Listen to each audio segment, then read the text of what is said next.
평생학교 여러분 안녕하세요. 여러분께 세탁을 알려드릴 세탁 전문가 세탁설입니다. 옷에 얼룩이 묻으면 어떻게 하세요? 단순히 세탁기에 넣으면 지워지겠지 하고 세탁을 하면은 대부분 완벽하게 지워지지 않습니다. 그 다음에 시도하는 것이 과탄산소다. 운이 좋아서 지워지는 경우도 있지만 과탄산소다는 얼룩을 지우는 만병통치약이 절대 아닙니다. 문제는 처음에 얼룩 제거를 제대로 했더라면 쉬웠을 것이 과탄산소다의 오남용으로 인해서 더 지우기 힘든 흔적으로 남게 된다는 것인데요. 얼룩은 반드시 세탁 전에 올바른 방법으로 먼저 지우는 것이 나중에 일을 키우지 않고 쉽게 해결하는 방법이에요. 하지만 얼룩은 그 종류에 따라서 성질이 다르기 때문에 제거하는 방법도 다 다르고요. 더 중요한 거는 얼룩만 제거하는 것이 중요한 것이 아니라 옷감을 손상시키지 않는 것이 더 중요합니다. 겨룩 잡으려다가 초갈 한관 다 태워서는 안 되겠죠? 오늘은 다양한 종류의 얼룩의 특성을 이해하고 효과적으로 제거하는 방법에 대해서 알아보겠습니다. 여러분은 얼룩과 때라는 용어의 차이점을 아시나요? 이런 단어는 종종 같은 의미로 사용이 되지만 세탁에 있어서는 이해해야 할 중요한 차이점이 있습니다. 영어로 얼룩은 stain, 때는 dirt라고 합니다. 이 둘의 가장 큰 차이는 어떤 원인으로 생겼느냐이죠. 얼룩이란 물질이나 재료에 의해서 얼룩이 지거나 변색이 된 걸 말합니다. 흰 셔츠에 묻은 포도주 얼룩부터 음식 소스, 인위적으로 뭐가 묻은 것이죠. 얼룩은 일반적으로 특정 물질에 의해서 발생이 되고요. 적절한 제거 방법 없이는 제거하기가 어려울 수 있습니다. 반면에 때는 표면이 흙이나 오물, 기타 형태 어떤 그런 자연적으로 덮여 있는 걸 말해요. 먼지라고 표현할 수도 있겠네요.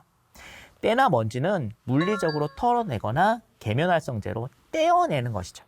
즉, 얼룩과 때의 개념은 세탁적으로는 분리해서 생각하시는 것이 좋습니다. 세탁소에서 얼룩 제거를 하기 위해서 별도의 기술료를 받는 것은 근본적인 때를 빼기 위한 세탁으로만은 얼룩은 제거되지 않기 때문이에요. 그럼 때를 빼는 세제로 얼룩도 제거가 되는 건 어떤 원리인가요? 첫 번째 시간에 세탁세제는 크게 계면활성제와 효소로 구성이 되어 있다고 말씀드렸죠. 여기서 효소는 얼룩 제거를 담당하고 계면활성제는 때를 빼는 걸 담당하는 것입니다. 6종 효소, 7종 효소 들어보신 적 있으실 겁니다. 효소는 한 번에 한 가지 역할밖에 하지 못하기 때문에 효소가 많으면 많을수록 거기에 대응하는 얼룩도 많다는 사실 지난 시간에 제가 말씀드렸습니다. 즉, 효소가 없으면 얼룩 제거도 없다. 세제에 있어서 주 목적은 때를 빼는 것이고요. 얼룩 제거는 부가적인 것이다 라고 보는 것이 올바릅니다. 가끔 세제의 효과를 비교하기 위해서 얼마나 얼룩이 잘 빠지느냐를 비교하긴 하는데 이 방법으로 세제의 본질적인 효과인 때가 잘 빠지나 안 빠지나의 세척력 차이는 알 수가 없어요. 그럼에도 불구하고 이런 방법으로 마케팅을 하는 거는 얼룩은 눈에 보이고 때는 눈에 쉽게 보이지 않기 때문이죠. 따라서 효소가 많은 세제를 사용한다면 어느 정도 기본적인 얼룩도 부가적으로 제거가 되지만 그 농도가 희석이 되기 때문에 완벽한 제거는 어렵고 따로 원액을 부분적으로 사용하거나 얼룩의 종류에 맞는 제거법을 사용하시기 바랍니다. 한편 얼룩 제거에 주방세제를 사용하는 것은 어떨까요? 주방세제는 기름기를 제거하는 데 특화된 세제입니다. 일종 주방세제는 법적으로 효소가 들어갈 수가 없어요. 즉, 주방세제는 기름기 제거에는 효과적이지만 모든 얼룩에 효과적이지는 않습니다. 기름 얼룩이라는 확실한 판단이 서면 주방세제를 사용하는 것이 효과적이지만 어떤 얼룩인지 확실하게 모를 때는 효소로 다양하게 대응할 수 있는 세탁세제를 사용하는 것이 더 효과적입니다. 더욱이 주방세제는 거품이 많이 나기 때문에 사용 후에 충분한 헹굼이 필요해요. 세탁적으로는 적합하다고 할 수가 없어요. 자, 그럼 본격적으로 얼룩을 제거하는 방법을 알아볼 텐데요. 일단 얼룩이 생기면 초동 조치가 중요합니다. 예를 들어서 음식물이 옷에 떨어지면 어떻게 하시나요? 바로 화장실로 달려가서 주방세제 묻혀서 비비시겠죠. 이 방법이 가장 잘못된 방법입니다. 절대로 비비지 마세요. 얼룩을 무턱대고 비비게 되면 옷감 속으로 파고들게 되어서 더욱 지우기 힘들게 됩니다.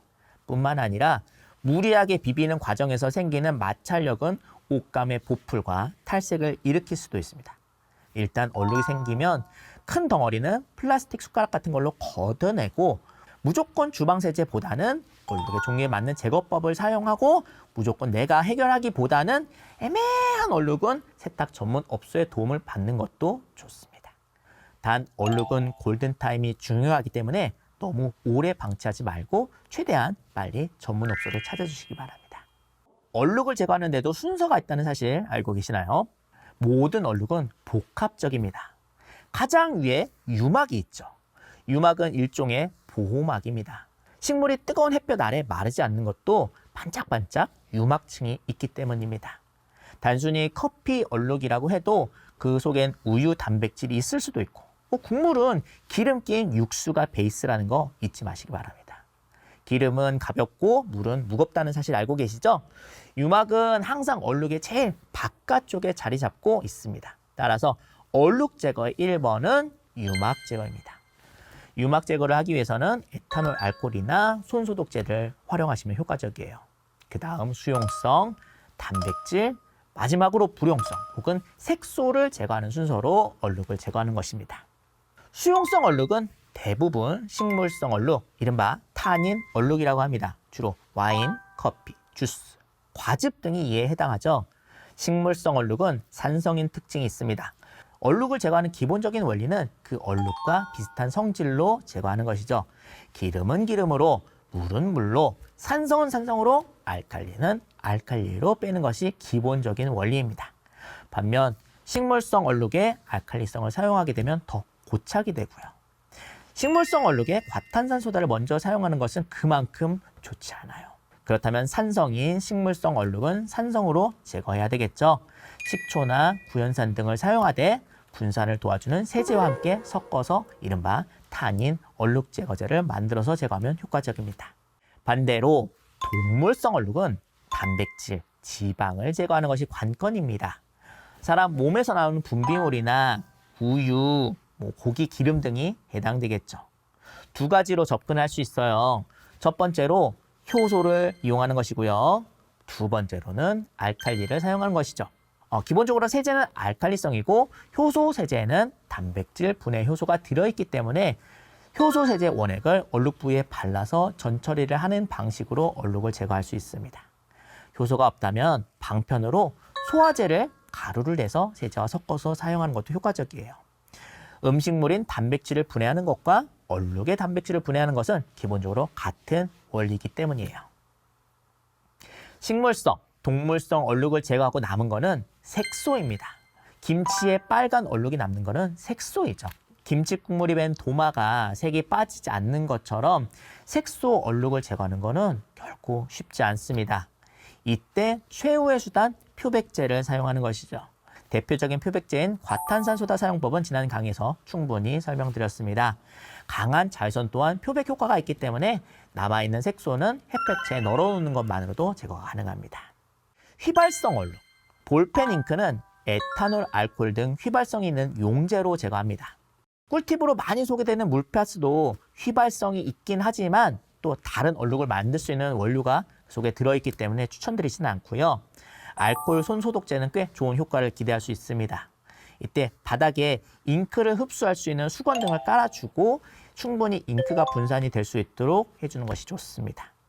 피얼룩, 피얼룩은 의외로 까다롭습니다. 잘못된 얼룩 제거는 단백질이 변성이 되어서 고착이 될 수 있기 때문에 주의하세요. 흘린 지 얼마 되지 않은 혈액은 식염수나 물만으로도 제거되지만 오래되어서 굳은 혈액을 제거할 때는 과산화수소수를 사용하면 좋습니다. 상처난 곳에 과산화수소수를 바르면 부글부글 끓어오는 걸 잘 알고 계시죠? 혈액 속에는 카탈라제라는 효소가 과산화수소수와 반응을 일으키는 것인데요. 이 과정에서 붉은 색소가 분해되어서 혈액을 잘 제거할 수가 있습니다. 마지막으로 물에도 기름에도 녹지 않는다 해서 불용성 얼룩이라고 합니다. 돌가루, 카본 같은 연필가루 등이 이에 해당하죠. 양말이 시커멓게 되었을 때 세제나 과탄산소다를 사용해도 잘 지워지지 않는 것은 시컴댕이가 주로 바닥의 흙, 모래이기 때문입니다. 불용성 얼룩은 녹지 않기 때문에 마찰력으로 밀어내는 방법으로 제거합니다. 마치 연필을 고무지우개로 문질러서 제거하는 원리이죠. 따라서 양말 바닥에 시컴댕이는 비누를 묻혀서 오돌토돌한 빨래판에 문질러서 밀어내는 방식으로 제거하는 것이 가장 효과적입니다. 정리하겠습니다. 세탁에 있어서 얼룩과 때는 다른 개념입니다. 얼룩을 제거하기 위해서 순서와 각기 종류에 따른 제거법을 지켜야 됩니다. 기본적으로 식물은 산성, 동물성은 알칼리성을 이용해서 제거합니다. 표백제는 가장 최후의 수단으로 생각하고 남아있는 색소를 지웁니다. 불용성 얼룩은 마찰력을 이용합니다. 얼룩이 어떤 얼룩인지 구별하기 힘들 때에는 얼룩을 분해할 수 있는 복합 효소가 들어간 세탁세제 원액을 사용하세요. 가정에서 처리하기 힘든 얼룩은 무리해서 손대지 말고 빠른 시간 내 전문가의 도움을 받는 것이 좋습니다. 다음 시간에는 마지막으로 세탁의 마무리를 담당하는 다림질하는 법을 배워보겠습니다. 감사합니다.